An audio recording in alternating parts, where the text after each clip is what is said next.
and my favorite cologne brand in general, Clive Christian. Crab Apple Blossom. Clive Christian Immortel. Crab Apple Blossom. Clive Christian Gourmand. The only reason you can enjoy luxurious perfumes like Blonde Amber today is because Clive Christian has a truly grand history. But to understand it, we need to go back, way back in time, to a time when people were drinking the same water let's just say recycled. Yes, if you guessed it, we're in London in the 1840s. Not exactly a fresh era. William Sparks Thompson, a skilled corset maker by profession, first gained prominence among London's high society with his innovative corset designs, before expanding into luxury perfumes, lotions, and his famous Crown lavender salts. His most renowned client was Queen Victoria herself. Have we finished? For whom he delicately scented her bodices with orange blossom.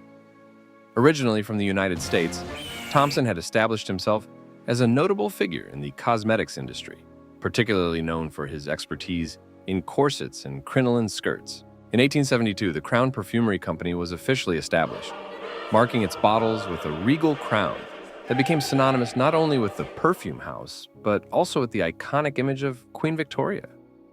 This crown, a symbol of prestige, continues to adorn every bottle of Clive Christian perfumes to this day. During this period, women wore extremely tight corsets. Tighter.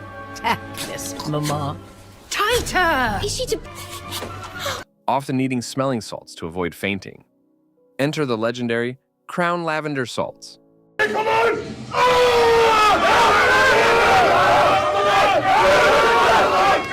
Within just 5 years of its debut, this luxurious staple was selling an impressive 300,000 bottles per year. The salts were packaged in round, emerald green glass bottles. Another notable creation from the Crown Perfumery Company was Crab Apple Blossoms. The most powerful love potion in the world. It's rumored to smell differently to each person according to what attracts them. Introduced as early as July 1886. This classic perfume drew inspiration from a stately and fragrant crabapple tree in the garden of Thompson's London home.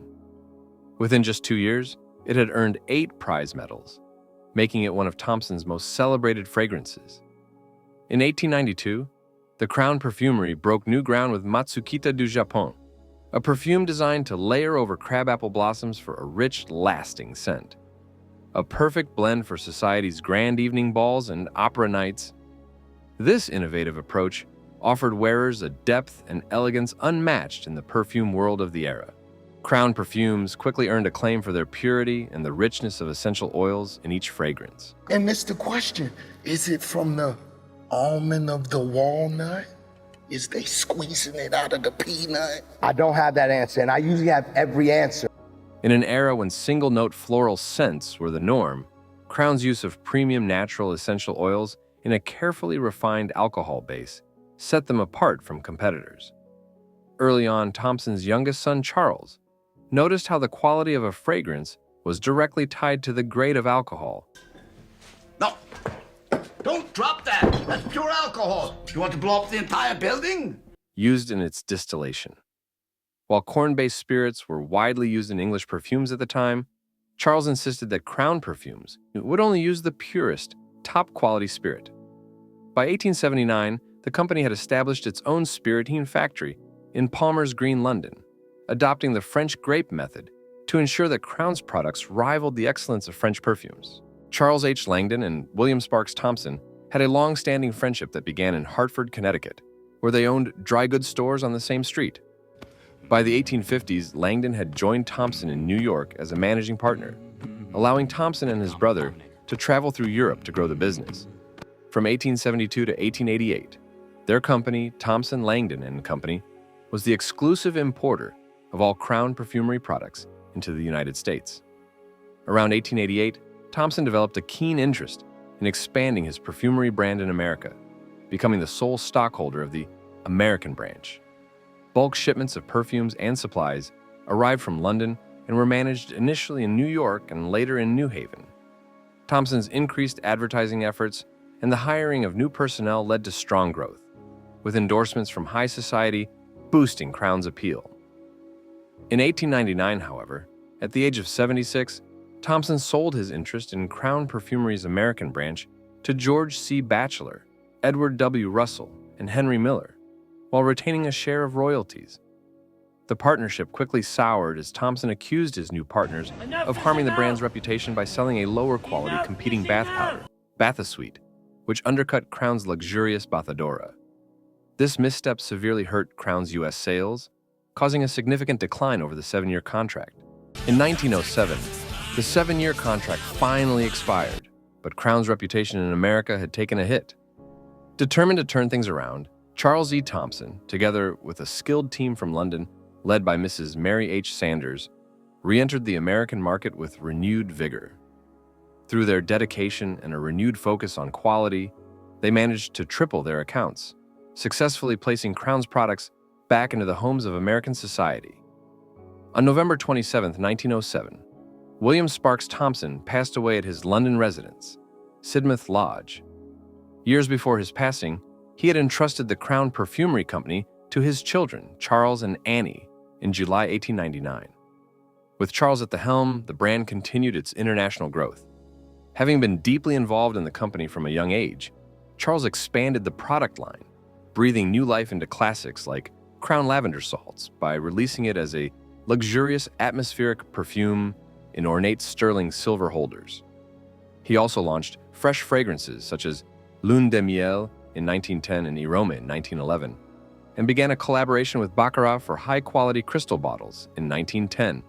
Baccarat Rouge by Mason Francis Kurkdjian. By 1912, Crown Perfumery's luxurious bottles had found their way into the first-class cabins of the Titanic, marking a symbol of prestige in one of history's most iconic moments. However, the Great War brought serious challenges for the company.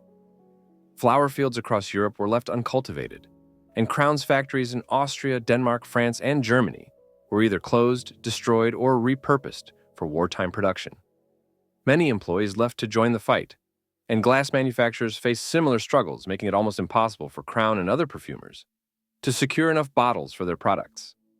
By 1920, the Thompson siblings, William aged 65, Annie 63, and Charles 57, found themselves without heirs to carry on the family legacy. Crown's luxurious perfumes, soaps, lotions, and powders still had a loyal following, but it became clear the company would leave the family.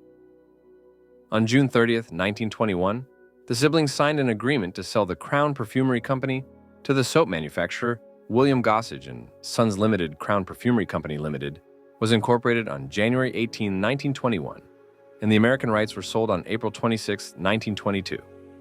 Gossage and Sons primarily focused on soaps, still continued production of some Crown classics, and introduced the successful new line, Crown Toilet Dainties.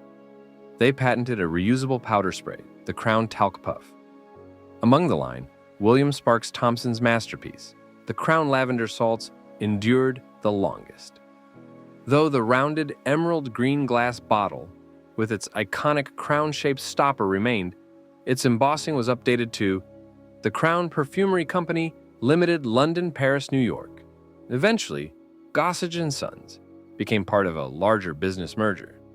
The company was acquired by Lever Brothers, a leading British soap manufacturer, and in 1930, Lever Brothers merged with the Dutch company Margarine Unie to form the new multinational Unilever.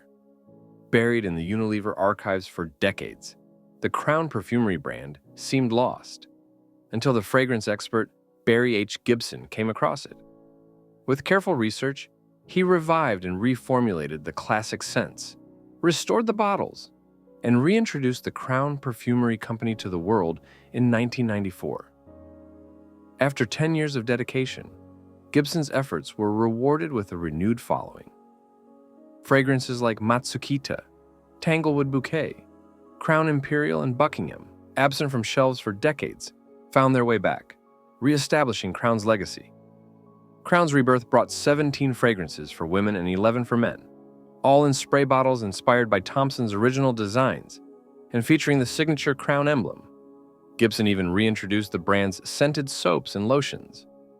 Then, in 1999, Clive Christian, the esteemed British luxury furniture designer, purchased the Crown Perfumery Company. The final order of Crown perfumes was fulfilled in 2001, after which Christian launched his renowned Pure Perfumes under the Clive Christian Perfume Company Limited